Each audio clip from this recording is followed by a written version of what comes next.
Programa Café com Maná. Diferente dos outros, mas igualzinho a você.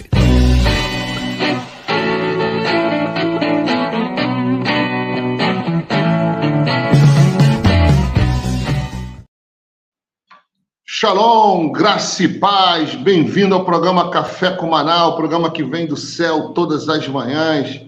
Eu louvo ao Senhor pela sua vida, pela sua companhia, por você nos seguir, nos amar, nos abençoar, às vezes até nos tolerar. Muito obrigado por você estar aqui na Rádio Sara Brasil FM, a rádio que é pura unção de Deus. Um abração do meu tamanho ao meu amigo querido Denis, que nos coloca no ar, nos dá o cartão vermelho também, nos retirando. Um abraço a toda a minerada aí de Juiz de Fora, Bispo Giovanni, um abração, Bispão, Deus abençoe, saudações flamenguistas a todos os mineiros de Juiz de Fora, aos cariocas também que estão me ouvindo, um triste abraço para vocês, fluminenses, Deus abençoe vocês, tenha misericórdia dos vascaínos, e vamos seguindo em frente, um abraço para São Paulo, Deus abençoe São Paulo, grande São Paulo, Jandira, região, um abração e um abraço especial, forte, aos meus amigos dessa terra linda que é o Rio Grande do Sul, querência amada, meu céu de anil, mais uma estrela gigante na bandeira do Brasil. Deus abençoe a todos. Bem-vindo, Bispo Paul e Bispo Robinson. Welcome. Bom dia, Pastor Kennedy, bom dia, Bispo Robinson, bom dia, Denis, bom dia, povo do Brasil e do mundo inteiro aí, ligado no Café com Maná. Bispo Robinson. Bom dia, né? Bom dia a todos. Bom dia, Kennedy. O homem voltou. Renato, nossos ouvintes. Oi, Kennedy. O homem voltou, né? Ah, o homem voltou. Isso é ótimo. Tá aí, nosso doutor voltou. Bispo Paulo, né? Sentimos falta dele. Um abraço. Está de volta. Aquele que me persegue aqui no ar, né? Ô, Bispão, hoje é contigo, hein, Bispão? Hoje é contigo. Daqui a pouco, não sei, gente, preocupado com o Bispo Hugo. Ele tá abalado, viu, lá com o Fluminense dele. Vamos orar por ele, mas vamos ver se ele tem forças para se levantar, né? Ele e o Fluminense, tá? Entendeu? O Fluminense. Vamos lá. O Bispo João também está chegando aqui, ó. Vamos ver. Vamos ver se eles estão aí. Estão vindo. Vamos lá, Bispo. Bispo Paulo, é contigo. Antes de entrar no tema, a gente podia debater um pouquinho o que está acontecendo no mundo, né? Acho interessante algumas coisas, né? A Bolívia, uma tentativa de golpe, acho que todos viram isso, né? Uma situação que mostra o que é o extremo e como que é um lugar frágil, né? Uma política, um país que, infelizmente, sofre com esse tipo de problemas, né? Que acaba prejudicando bastante. E a Bolívia tem um papel importante no mundo, né? Agora, além da Bolívia, ontem também teve o debate, né? Trump e Biden. Eu estava lendo algumas coisas e achei interessante o debate.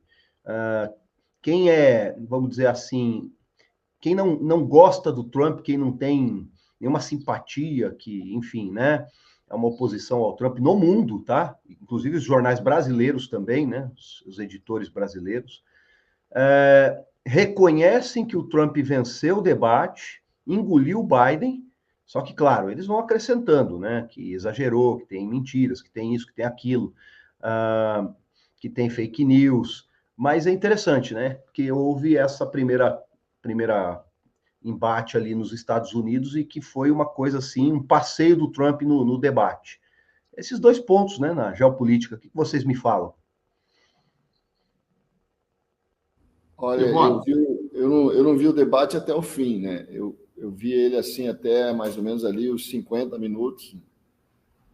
O que deu para perceber é que realmente o Biden vai ser substituído pelo Partido Democrata. Imagino, porque depois desse debate ficou inviável a candidatura dele. Pelo que eu dei uma olhada rápida assim na primeira página do New York Times, ali diz que o Partido Democrata está em pânico, né? Porque o Biden manifestava assim claras né? Claro, os sinais, né? De senilidade, né? Não conseguia concluir uma frase. Ele começava a falar assim, e aí se esquecia, parece que ele se perdia no meio da fala. Ele tinha muita dificuldade de concluir uma frase. Assim, olha, vendo o debate, você ficava assim, dá pena do Joe Biden, entendeu? Olha, cara, eu não sei como é que eles vão levar esse candidato à frente. Eu imagino que eles vão ter que substituir, né? Porque olha, fiquei impressionado. Eu sabia que isso podia acontecer, né? Porque o Biden já vinha dando sinais, né? De que não está com uma saúde mental assim integral, né? Provavelmente está passando por um processo já, né? De senilidade muito sério, né? E não é por causa da idade só, né? Porque tem muita gente com a idade dele que está bem, né? O próprio Trump, né? O Trump tem, acho que 3 anos mais novo que o Biden. E tá super enérgico, falando firme, né? E atacando com firmeza. Né? Então, desse aspecto, sem entrar no mérito daquilo que foi falado, né? E quando o Trump atacou muito a questão da imigração, ele batia constantemente, né? Na questão da imigração, na questão daquela saída desastrosa lá do Afeganistão, né? Que os Estados Unidos fez, deixando muita gente para trás, né? Entregando praticamente o Afeganistão na mão dos talibãs. Tudo aquilo ele explorou muito bem, assim, né? De uma forma que... olha, rapaz, dá pena do Biden. É lamentável, assim, é triste ver aquilo. E muitos democratas reconhecem, tanto que os jornais estão dizendo isso, eles já estão trabalhando a possibilidade de substituir o Biden, né, como candidato. Agora, como é que você vai dizer para o presidente que ele não pode concorrer? Como é que você vai dizer para o presidente da República, olha, presidente, o senhor não pode concorrer? É uma missão difícil, né? Biden está igual o Fluminense, né, gente? Dá pena, né? Irmão, vocês, bom dia, Shalom, Adonai, Deus é bom. O gatilho, Acabou a humildade, né? Acabou a humildade. Deus é bom o tempo todo, aleluia. O programa estava indo bem, estava sério, né? Falando de geopolítica internacional. De repente... Aí entra o príncipe africano atacado. Entra o nosso príncipe aí, derruba a coroa, ataques derruba flamenguistas. os... É só uma analogia, né? Tadinho, é uma contaminação na alma, entendeu? É o quebra-gelo, gente. É o quebra-gelo da célula, entendeu? É o quebra-gelo. Você pode descontrair. Você pode descontrair. Mas eu também assisti na tradução um pouco, né? É a mesma impressão. Agora, o mais importante, né, João, que eu acho que a gente tem que ressaltar, é a reação no planeta inteiro, na Europa, né, agora nos Estados Unidos, contra o progressismo, né? O movimento progressista está levando baques atrás de baques, né? Aqui na Argentina, o que aconteceu com o Milei é impressionante, né? E reverberou no mundo de uma maneira muito mais forte que o Bolsonaro. É interessante, né? Parece que o que aconteceu na Argentina, não sei se é porque ele é um professor universitário, uma pessoa culta, né? Apesar de ser todo estranho, né? De uma maneira muito... Ele, quando fala, né? Ele é muito inteligente, né? Um cara brilhante. Apesar de ser meio estranho, aquele cabelo dele estranho, né? Parece peruca, né? Mas o cara fala muito bem, o cara se coloca muito bem. E nós estamos vendo, vamos dizer assim, uma reação no mundo, né? Uma nova ordem mundial mesmo, se levantando. E agora, com a eleição do Trump, o que vai dar aí, irmão? O que vocês acham disso? Eu sei que o tema esse não é hoje, mas é muito interessante a gente ver essa reação no mundo, né? E o Brasil agora, temos mais ainda 2 anos do governo, quase 3 anos, né? 2 anos e meio do governo que é de esquerda, notoriamente, né? Que se orgulha de ser, ele diz que é comunista, a gente sabe que não é, mas é interessante a gente ver esse movimento, né? Eu tô assim, em oração pelo planeta, viu? oração mesmo, porque tá estranha a coisa, né? Aonde pode parar isso? Silêncio no estudo. Teve alianças da Coreia do Norte e da China, né? Bem claro, com a Rússia, agora Rússia, Coreia do Norte e China. A Rússia promete uma retaliação ao ataque sofrido ontem, antes de ontem, onde morreram crianças. Eles acusaram os Estados Unidos de apontarem as armas naquela direção, porque eram armas americanas, né? Israel continua naquele conflito, né? E são tantas coisas que nós não falamos, que mexem com a geopolítica internacional, mundial, né? E aqui no Brasil, né, porte de maconha liberado, né? Uma quantidade de porte de maconha liberado. Então, 40 gramas. 40 gramas. 40 gramas, tinha um delegado falando que eu não sei quantas gramas tem um cigarro, mas é muito cigarro de maconha. Se fosse fazer em tamanho de cigarro, seriam muitos cigarros. Eu não sei, eu não lembro bem. Acho que dá uns 50 cigarros. Não lembro bem, o que é isso? Não lembro do jeito que não lembro da quantidade de cigarros, né? Não lembro. Acho que é um grama. Uma matéria que são 72 ou 77, numa matéria que eu vi. Então, o cara vai sair com uma sacolinha de cigarro. Estou com 70 aqui, não é para consumo. Quem vai consumir? Quem? Eu não conheço, nem meu tio Bezerra da Silva consumia 70 cigarros de maconha no dia, pô. Impossível. Né? Quem foi... Aqui ninguém foi da fumaça, né? Aqui ninguém era Maria Fumaça, né? Mas quem está nos ouvindo aí que foi dessa turma sabe, é muita maconha. Entendeu? É muita maconha. Né? A média é 1 grama, né? Por cigarro, por bituca, né? Por beck, que eles chamam. Né? Gente, é uma baixaria, né? Que Deus nos perdoe, né? E o discurso do Fux? É uma coisa tão incoerente, cara. Então, gente, vamos, já que estamos falando disso, deixa eu fazer uma pergunta aqui sobre o tema aí, sobre essa situação aí. Algo que passa pela minha cabeça aqui é o seguinte: como assim é normal e é legal uma pessoa estar portando algo cujo produto é ilegal? Não tem venda legalizada, não tem ponto de venda autorizado, não tem limites. Por exemplo, você vai comprar uma coisa engraçada, né, um contrassenso para mim isso daí dentro de um país, dentro do sistema jurídico de um país, inclusive, porque você passa hoje no supermercado, você passa pelo corredor da saúde, tá? E você encontra pacotes de bolacha que seriam bolacha de consumo saudável, mas que no pacote, lá na ala da saúde, está escrito que com alto teor em sódio, alto teor gordura saturada, tá? Tudo bem, beleza, né? Aí o cara compra, não compra, se ele quiser, mas está lá, tudo regrado, né? Tudo estabelecido em lei, tem um aviso, né? O próprio cigarro em si, né? Nos maços de cigarro.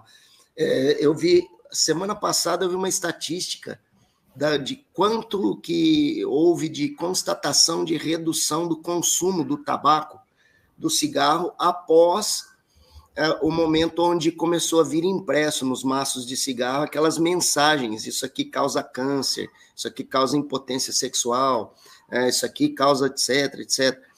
Mas você tem um produto hoje que a pessoa diz que primeiro contrassenso para mim é falar uso recreativo, porque droga não é brincadeira, né?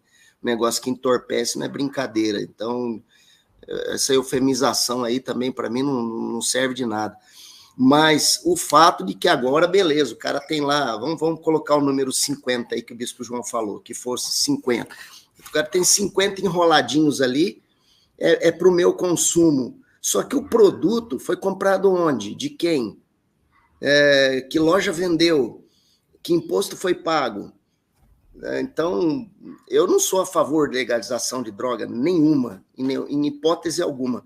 Mas, pensando por essa lógica, não faz o mínimo sentido, né, gente? Não faz o mínimo sentido. Na verdade, a decisão do Supremo, eu estava lendo, porque eu peguei um caso até do Mato Grosso do Sul, né, que era mais ou menos, acho que o cara estava com 19 gramas, né, mas as circunstâncias permitiam concluir que era tráfico, né?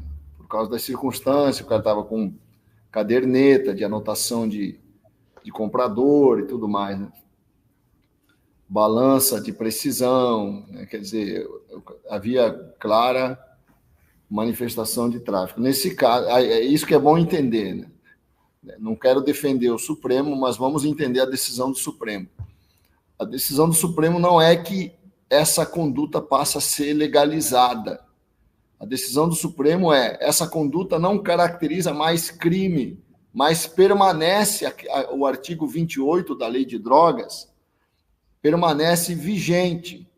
O Supremo não declarou que aquele artigo está suprimido da ordem jurídica do país, apenas tirou o caráter criminal da conduta. Então, permanece a infração administrativa e permanecem aquelas sanções que estão ali.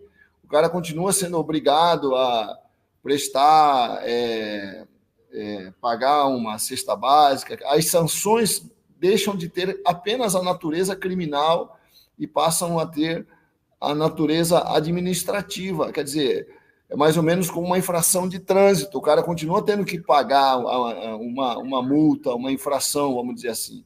Só que essa pessoa não vai sofrer os efeitos da condenação criminal, né? Que são os efeitos do estigma, né? De você ter cometido um crime. Basicamente é isso. Na verdade, a punição não mudou, a infração continua existindo, com a diferença de que não tem mais natureza criminal.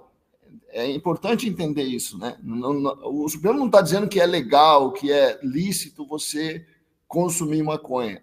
Você apenas não pode mais ser levado para a delegacia de polícia. Basicamente é isso. Mas tem um assunto mais importante aí, né, João? Programa de maconha não é crime. O que é, Robson? Tem um assunto mais importante nessa discussão toda. Eu entendo que o ministro Fux fez uma autorreflexão do papel do Supremo quando começou o julgamento sobre esse caso. Então, ele estava fazendo uma autorreflexão daquilo que o Supremo deve ou não fazer, como fazer. Ali eu achei um discurso muito coerente do ministro Fux, quer dizer, pegando esse fato e fazendo uma autorreflexão do papel da Suprema Corte. Ali começou vamos dizer assim, uma discussão importante para a nação também. Vocês concordam ou não? Sim, eu concordo claramente, né? Porque o Supremo não pode... Eu acho que é uma decisão errada, né? O Supremo não deve fazer isso, que cabe ao legislador fazer isso, é isso que ele disse, né? O Supremo tem que exercer autocontenção, o Supremo não pode ser uma instância de legislação. Que tem que legislar é o Congresso, né? E não o Judiciário. O Supremo erra quando se mete, até o Lula falou isso, imagina, o Supremo está se metendo demais naquilo que não deve. É interessante, gente, eu estava vendo ontem um médico lá no Senado Federal, quando estava sendo a audiência pública sobre a questão das drogas, ele dizendo que o tabagismo no Brasil reduziu em 70% em 10 anos, se não me engano, em 10 anos, depois que começou-se a haver a restrição do direito de fumar. E aonde que eles verificaram? Principalmente os fumantes que trabalhavam. E aí ele começou a dar exemplo. Ele falou, o motorista de ônibus, por exemplo, ele entrava no ônibus, ele ia largar 7 horas depois, ele tinha que viajar do Rio a São Paulo, e ele não podia fumar. Ele tinha que fazer o trajeto dele e não podia dar uma tragada. E aí, ou o cara trabalhava no 12º andar, ele tinha que descer lá no primeiro andar, lá no térreo, para poder fumar na rua.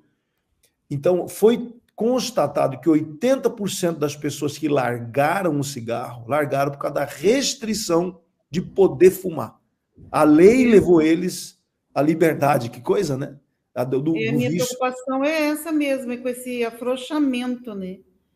A repercussão, né, Jussara? Como é que chega isso na cabeça da rapaziada? Tá liberado agora usar droga. Tá liberado, então, e a maconha é uma porta de entrada para as outras mais pesadas, né? Exatamente. Porque aí agora vai começar a mudar a mentalidade da população, né?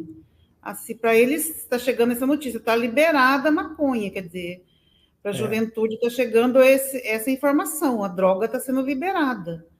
Então, nós vamos passar por aí uma transformação nesse sentido, né? E vai piorar muito a situação, né? Se já era terrível, agora a gente tem que se preparar, porque vai piorar muito, né? A legalização leva a uma mudança de mentalidade da sociedade. A legalização tem a legalização woke, né, gente? Essa é a agenda woke, todo respeito, é a agenda woke caminhando, é o progressismo fazendo sua pauta, seus movimentos paulatinos. Vivemos hoje debaixo de uma ação da justiça brasileira, né, favorável à agenda progressista. Isso é um fato que ninguém pode negar, nem eles querem negar isso, né? Eles se chamam progressistas, né? Então nós vivemos hoje debaixo da ação paulatina, em cada detalhe, né? A sociedade está sendo influenciada, tomada. Eu estava vendo o Zé Dirceu numa entrevista, né? Ele dizendo, ele falou, sabe qual foi nossa falha quando a gente ficou no poder que foram 8 anos do Lula, mais 6 anos da Dilma, 14 anos. Eu acho que tinha que contar também os outros anos do FHC, que estava na mesma pauta. Ele diz, o nosso erro é que a gente não aparelhou tudo que tinha que aparelhar. Ele usou outro termo, né? Ele usou... nós não fizemos a nossa tarefa. Principalmente o Exército, né? E aí ele diz que agora sim a agenda, claramente, aí ele falou, por isso a direita se levantou, porque nós não fizemos direito o nosso serviço. Então, gente, não é um partido político que quer governar um país. É uma agenda, é uma ação coordenada, para mim, mundial, para trazer uma nova ordem, uma nova forma de relação social, uma nova maneira de entender o indivíduo e a vida, né? Completamente contrária ao que nós acreditamos, o que nós defendemos, né? Então, temos que perceber assim essa aprovação, né? E é interessante você perceber que ali no Supremo Tribunal Federal foram 8-3, você percebe ali a agenda woke, a boa. Nós vemos no Supremo hoje o que nós vimos na Suprema Corte dos Estados Unidos, né? Enquanto você tinha uma maioria progressista, avançava a agenda progressista. Depois que entrou uma maioria conservadora, você percebe, não é que está avançando a agenda conservadora, mas está sendo, de uma certa forma, travada a agenda progressista. Quando a Suprema Corte devolveu, não sei se vocês perceberam ontem no debate, o Trump na defensiva na questão do aborto. Porque houve uma mudança tão grande na mentalidade dos Estados Unidos sobre o aborto que hoje 70% da população é favorável ao aborto. 70%. E isso decorre da legalização. Como se legalizou e houve uma prática de 50 anos de aborto livre nos Estados Unidos, quando veio a decisão da Suprema Corte, no sentido de que cada estado pode definir se é legal ou não, essa foi a decisão da Suprema Corte. A Suprema Corte não impediu o aborto no país, mas estabeleceu que cada estado podia estabelecer a proibição se quisesse. Devolveu a questão para o legislador e tirou a questão do judiciário. Foi isso que a Suprema Corte fez. A Suprema Corte falou, isso não é assunto nosso, isso é assunto da lei, que o legislador decida isso. Só isso fez a Suprema Corte, né? E alguns estados começaram a proibir. Isso que aconteceu lá. Mas houve uma reação, porque os 50 anos de legalização levou a uma mudança de mentalidade. Assim como a legalização da maconha vai levar a uma mudança de mentalidade no Brasil. Certamente. Complicado, né? Na verdade, é por isso que a direita está se levantando no mundo. Na Europa, o próprio Trump agora está né, nas pesquisas está disparado, né, de algumas... Depois de ontem, desse debate, o que dizem é que o Trump tem caminho aberto, rasgado para a eleição, para se eleger, né? Vamos ver, né? Qual vai ser o decorrer dessas coisas aí. Eles vão substituir o Biden, cara, e essa eleição vai voltar a ser uma eleição dificílima. Eles vão substituir o Biden, e aí eles vão colocar alguém que vai ser mais palatável para a população, e vai ser uma eleição difícil. Acho que o Trump errou em fazer esse debate agora, eu acho. Acho que houve um erro aí, né? Ainda é possível substituir o Biden ou não, legalmente? Claro que é. Sempre é possível. Basta ele sair. É ele que tem que tomar essa decisão, né? Como diz, alguém, né, tem que convencer o cara, né? Cenas do próximo capítulo, para ver o que vai acontecer, né? Mas vamos para o tema, então, né? Nesse contexto todo é que está a igreja. A igreja tem que manter fielmente a sua devoção a Cristo, mensagem pura, levar o evangelho, né?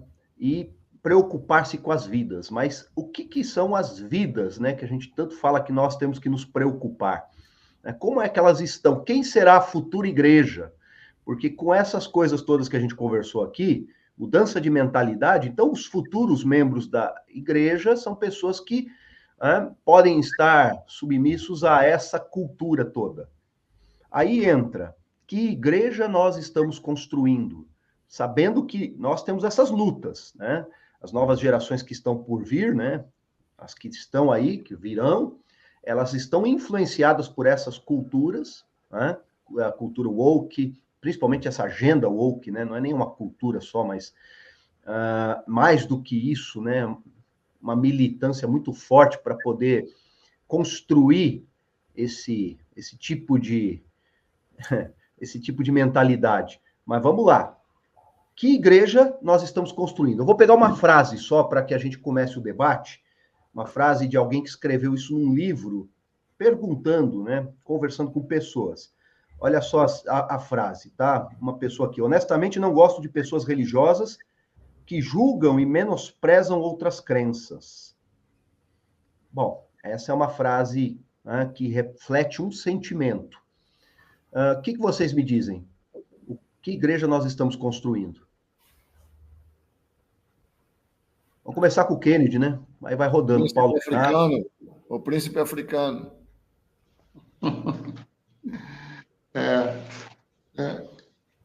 Ontem eu estava ouvindo a opinião de uns pastores, colegas, né, falando que nós estamos num momento de transição. Né, de transição. Por causa desse mundo hoje pós-moderno, pós-pagão, né? Tem várias definições. E a igreja, ela não pode mudar o seu posicionamento. Ela tem que se manter íntegra e totalmente em cima da palavra, né? Da palavra. Porque com tudo isso, há um ataque.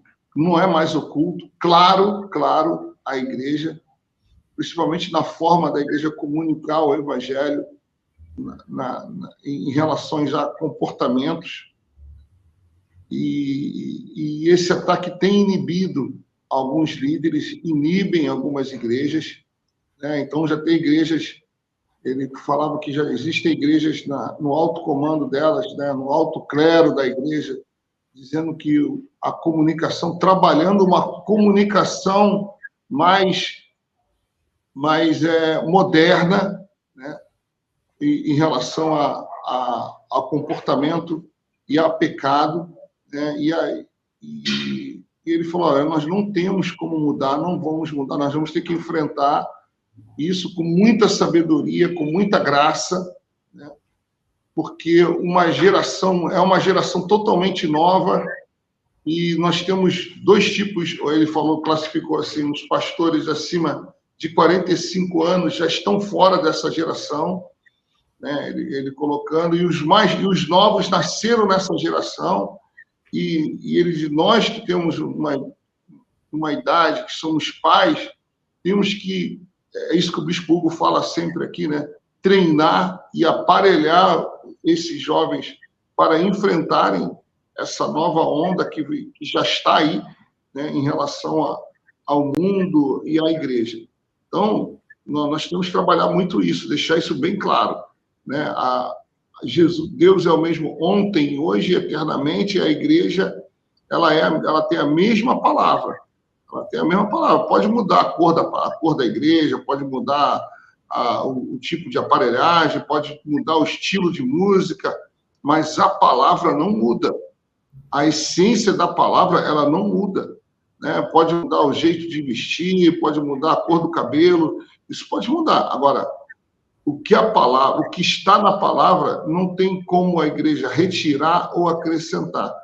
Nós temos que ser totalmente íntegro na palavra e termos sabedoria, muita sabedoria, para hoje ministrar a palavra, né, em nossos púlpitos. Muita graça, sabedoria e ensinar, né, a essa nova geração, certo? A não serem influenciados por essa força que vem para afrouxar a igreja.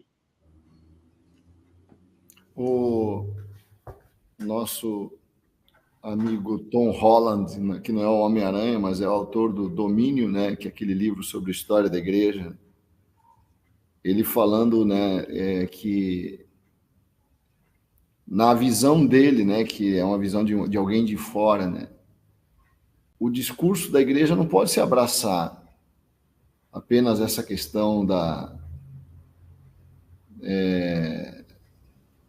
ética, do amor, do progressismo, essas coisas.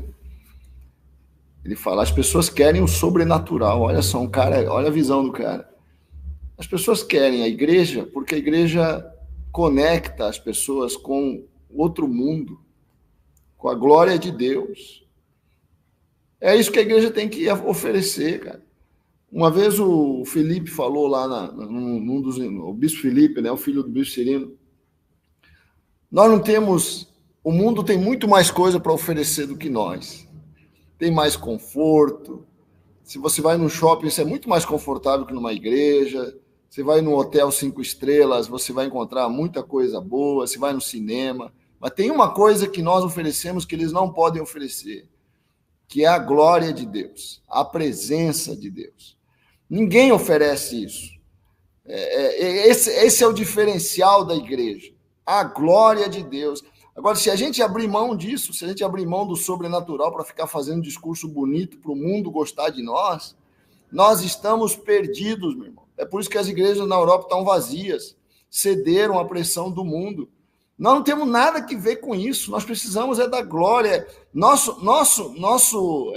ofício, nossa matéria é a glória de Deus, é a oração, é jejum, é bater na porta de Deus, é avivamento. É isso que atrai as pessoas, cara.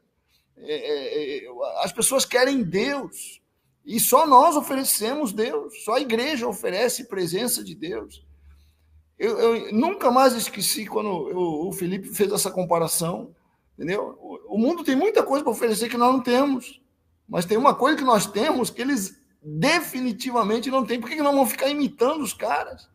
Por que não vão ficar imitando, querer falar como eles, querer ser como eles, querer ter a cultura deles, querer impressionar eles? Tem pastor que está doido para impressionar a mídia secular, as universidades. Não precisa, não é que não precisa de universidade, não estou falando isso. Eu estou falando que o que nós temos para oferecer, nenhuma universidade oferece. Ninguém oferece. Que é a presença de Deus, o toque do céu, a escada de Jacó. Só nós temos isso. Ninguém mais tem, né? Eu não sei se eu entendi bem a pergunta, mas com relação a alguns pastores que eu vejo falando pela internet, né, eu até discordo nessa questão da postura, né, de ficar criticando outras crenças, né? Eu acredito que não deve ser o nosso foco, né? De ficar criticando outras religiões. Eu acho que a gente aí vai perder muita energia no foco errado, né? Eu creio que nós temos que pregar o evangelho, né? Falar do amor de Deus e não ficar empregando nosso tempo, a nossa energia em ficar causando polêmicas e confrontando as crenças que são contraditórias às nossas, né? Porque eu não acredito que tenha muito resultado nisso. Você só vai ganhar inimizades, né? E não vai ter um retorno positivo, né? Eu vejo que muitas pessoas gostam, né, desses tipos de líderes, né, que ficam discursando nesse sentido, né, falando mal, tem aquela postura mais arrogante, né? Eu tenho muita dificuldade com pessoas que são muito fortes nesse sentido, né, que são muito críticos e agressivos, né? Eu tenho dificuldade com discurso agressivo. Eu já prefiro um discurso mais manso, né? Já cativa mais o meu coração, né? Mas eu vejo que muita gente gosta dos discursos agressivos de líderes, né? De pastores e bispos, apóstolos e tal, que pegam o microfone e ficam atacando crenças que não são condizentes com as deles, né? Não sei se eu entendi a pergunta nesse sentido, né? De pessoas que nos veem assim, né? Como pessoas que ficam atacando outros, né? Não sei se foi isso, Bispo Robinson, nesse sentido. Não, foi muito positiva a colocação, Bispa Jussara. É porque, assim, o que eu quis mostrar é que esse é um dos sentimentos dessa geração, né, que nós vamos alcançar, que é, olha, vocês, igreja, são críticos, são pessoas que ficam atacando a nossa crença. Eu não gosto de gente assim. Só que não só a crença, porque aí nós vamos ver que esse mundo, do jeito que nós começamos o programa, ele está cada vez mais envolvido com certas coisas que nós, de fato, nós não acreditamos. Então, não gosto de pessoas religiosas que julgam e menosprezam nossa crença, ou menosprezam o nosso segmento, ou menosprezam o nosso movimento. Enfim, né? Nós lidamos com isso. Nós temos que lidar com isso. E este povo é o povo que nós vamos ter que alcançar. Então, que igreja nós estamos construindo? Né? Vamos construir uma igreja inclusiva para poder receber esse povo? Nós vamos continuar com uma igreja, né, nos moldes que nós acreditamos e temos? Como é que é isso? Paulo, vai você, depois vai eu. Ok. Bom, no meu ponto de vista, tá? Eu sou muito favorável a uma comunicação inteligente com essa geração. Acredito que nós temos que nos comunicar de forma eficiente com essa geração, mas nos comunicar acerca de quê? Acerca daquilo que cremos, tá? Do Evangelho. O fundamento de sempre, o mesmo alicerce de sempre é a palavra de Deus. Tem um texto que eu gosto muito, eu gosto sempre de trazer a Escritura, a palavra, né, para o nosso debate, e eu queria ler um trechinho aqui de Colossenses 1, 21, 3 versículos. E a vós outros também, que outrora erais estranhos e inimigos no entendimento pelas vossas obras malignas, agora, porém, vos reconciliou no corpo da sua carne, mediante a sua morte, para apresentar-vos perante ele santos, inculpáveis e irrepreensíveis, se é que permaneceis na fé, alicerçados e firmes, não vos deixando afastar da esperança do evangelho que ouvistes e que foi pregado a toda criatura debaixo do céu, e do qual eu, Paulo, me tornei ministro. Colossenses 1, do 21 ao 23. Destaque para o versículo 23, se é que permaneceis na fé, alicerçados e firmes, não deixando afastar da esperança do evangelho. O evangelho que, segundo a orientação apostólica de Paulo, continua sendo o fundamento, né, de sempre. Ele fala sobre um procedimento de outrora, sobre um estilo de vida antes vivido, mas que ao ter um encontro com o Senhor Jesus Cristo e ter a instrução da palavra de Deus, isso promoveu uma transformação uma mudança de procedimento na vida do cristão. E, obviamente, que ele não estava falando com pessoas sexagenárias para cima aqui só. Devia ter um ou outro, até porque não se vivia tanto assim todo mundo naquela época, né?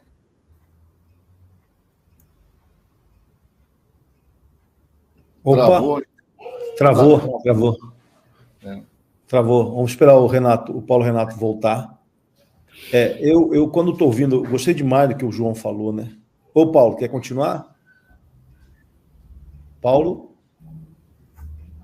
Paulo? Sim, deu um bug na minha internet aqui. Isso, continua aí. Tá me ouvindo? Sim, okay. Agora tá ok. Ok. Então, obviamente que a gente precisa, sim, fazer uma comunicação inteligente com a sociedade, né, em termos geral, especialmente os jovens. Tem que ter essa comunicação inteligente, tem que ter essa comunicação visual, né, tem que ter todo esse traquejo, claro. A gente está enfrentando uma guerra, e o que vence guerra não é força, é estratégia, né? Tem que saber trabalhar em tudo isso daí. Mas a palavra, o fundamento da palavra, os valores da palavra, procedimento santo, isso é algo que é inegociável. Não tem como a gente acessar a Deus sem uma fé fundamentada na palavra. Ninguém vai ver Deus sem fé. E essa fé vem do ouvir a palavra de Deus, conforme a própria Bíblia diz em Romanos, né?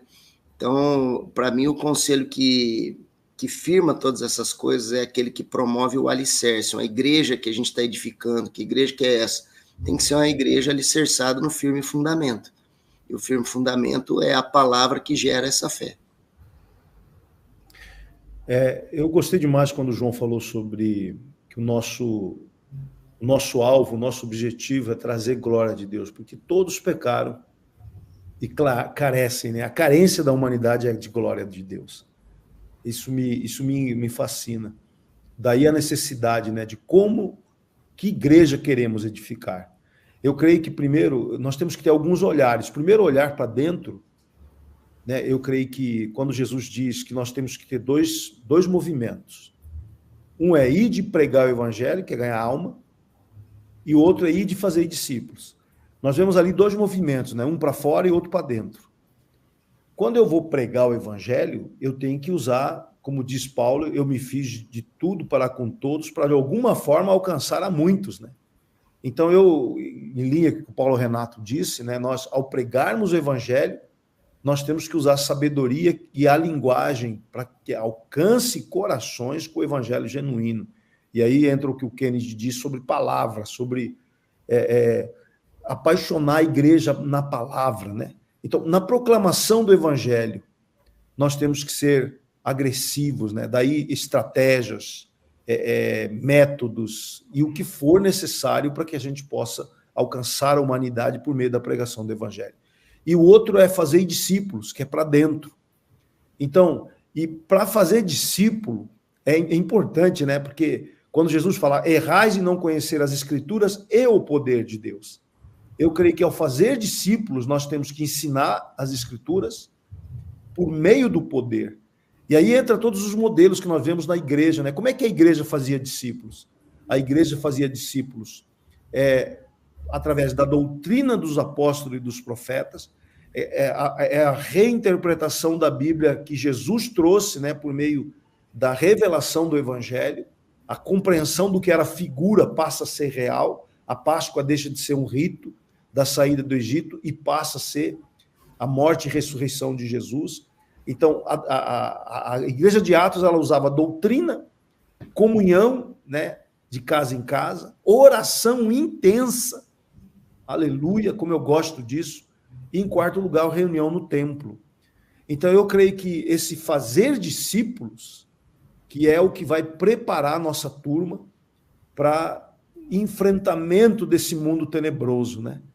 E aí eu vejo que a igreja, ela precisa ter, vamos dizer assim, alguns fatores que vão protegê-la, né, de toda essa ação das trevas.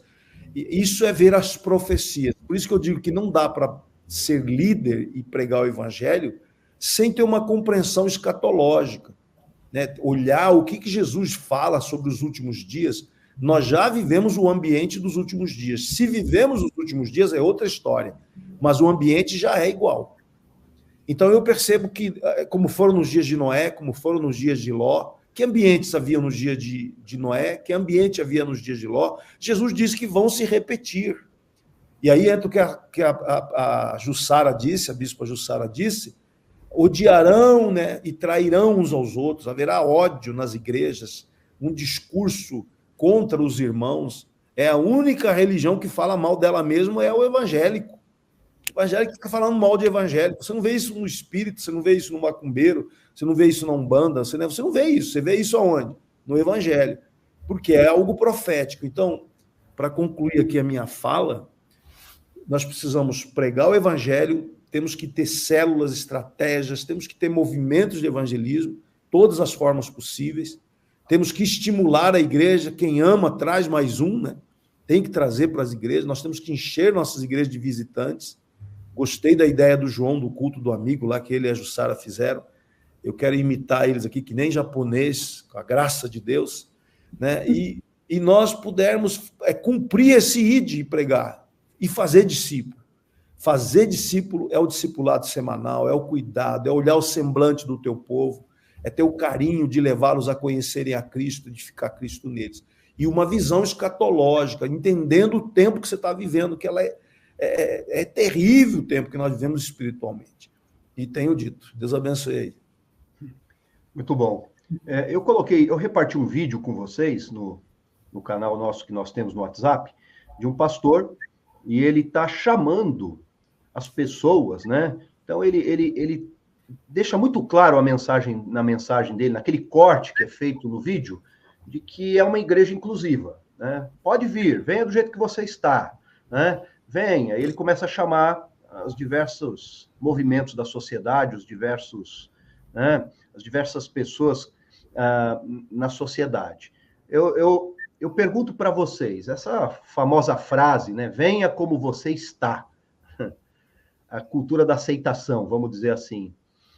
Enfraquece a igreja, é isso mesmo, fortalece a igreja, por causa dessa realidade que nós encontramos, né, da sociedade, nós temos que abrir, né, e ser mais inclusivos ou não? Como é que é isso?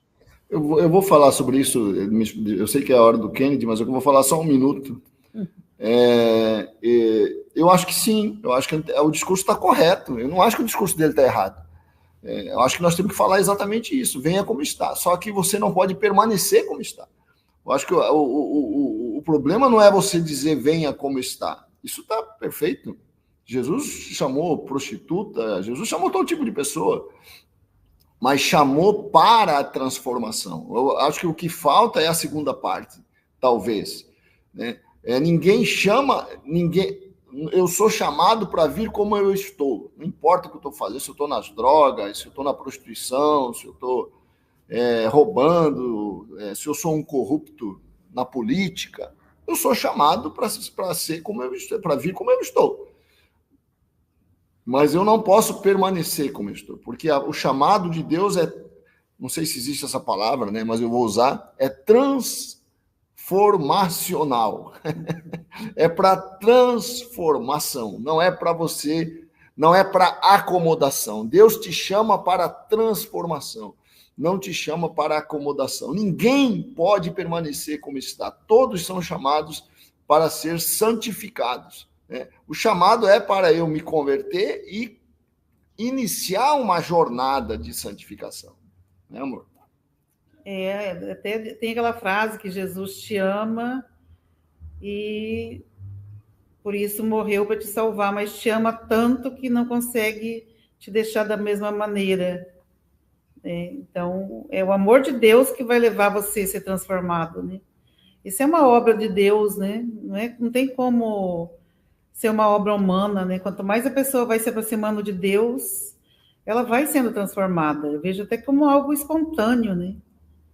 E eu tenho muita gratidão, assim, pelas pessoas que me acompanharam, porque elas nunca me julgaram e foram apontando o dedo, mas o Espírito Santo vai te constrangendo a mudança, né? Você vai se relacionando com o Espírito Santo e ele vai ali te levando para esse caminho da transformação. Então, Eu acho que não é algo para a gente se preocupar tanto, né? Se preocupar da gente trazer as pessoas, elas virem como elas estão mesmo. E nesse momento, a gente ter essa postura de acolhimento, né? Porque as pessoas estão sofrendo muito. A gente está num mundo muito julgador, né? Muito intolerante. Então, ter essa postura como cristão de acolher, né, os pecadores, né? Qualquer tipo de pessoa trazer para a igreja. Eu digo assim, sem apontar o dedo, né? Eu digo assim, vem a heterossexual, vem a homossexual, vem a transexual, vem a intersexual, não importa como você está, venha para Deus, né? Mas venha para ser transformado, seja lá o que atitude você tenha em qualquer área da vida. É isso. Fala, príncipe africano. Jesus disse: vinde a mim, todos vós que estão cansados e sobrecarregados, e aprendei de mim, que sou manso e humilde de coração. Todo ser humano, quando realmente tem um encontro real mesmo com Cristo, ele é transformado dentro dele, dentro da pessoa. Outro dia eu estava numa arena e eu vi lá uns cabelos azuis, cabelos rosa, piercing no nariz, piercing na orelha, piercing na unha, piercing e tatuado até o pescoço, assim, parecia uma árvore, né? E estavam lá expulsando o demônio, falando em línguas. Eu vi aquilo, falei, meu Deus, eu nunca vi tanta gente tatuada, expulsar demônio assim na minha vida. Eu fiquei impressionado. E os jovens querendo. Eu falei com vocês, eu fui falar com um menino, ele falou, pastor, me deixa expulsar demônio. Eu quero isso para minha vida. Eu fiquei, sabe? E eu fiquei tão feliz de ver aquilo, porque não é o exterior, né? É o interior da pessoa que vai ser renovado, que vai ser transformado. E eu creio que é isso. Nós vamos ter que... E vamos ver essa multidão de gente que para nós é estranho, mas que é natural aos olhos do dia de hoje, né? Cheio do poder de Deus. Antigamente, por exemplo, quando a comunidade começou, você não via um pastor pegando de calça jeans, lembra? Nos anos 70, 80, os hippies se converteram e começaram a pregar. Hoje nós vamos ver essa turma de gente assim, totalmente diferente. Não parecia uma árvore de tanta tatuagem, aquela árvore que vai subindo dos pés. Assim. Ela é literalmente a tatuagem de uma árvore no corpo todo, né? Glorificando, adorando, chorando, de joelhos. Eu falei, tá vendo? É o poder de Deus, isso é o evangelho. Né? E transforma, né? Transforma qualquer um, transformou a mim, transformou a você, nos transformou e nos transforma a cada dia, de glória em glória, porque só a igreja tem a glória de Deus. Foi realmente essa frase do bispo João aí, é inesquecível. Só nós temos a glória do Senhor. 2 minutos, por isso que eu fui meio rápido aqui, tá, galera? Grande abraço a todo mundo aí da rádio, né? Que Deus abençoe vocês, que Deus fortaleça, em nome do Senhor. Tem um final de semana aí, vai para a igreja, né? Visita a gente aí, Sara Nossa Terra, Zona Norte, São Paulo. Criciúma, isso aí, só complementando aqui. Só complementando aqui, 20 segundos. Se ao mesmo passo que venha como estás e tem que vir mesmo porque não tem transformação fora de Cristo, tem a orientação de Pedro também, em 2 Pedro 3,18. Antes crescei na graça e no conhecimento de nosso Senhor e Salvador Jesus Cristo. Tem que crescer. Venha como está e cresça. Deus abençoe a todos. Hoje, culto de casais aqui na Sara Maringá, às 20 horas. SOS do amor aí para todo mundo hoje. Muito bom, parabéns. É isso aí. A todos, né, que estão conosco, um abraço.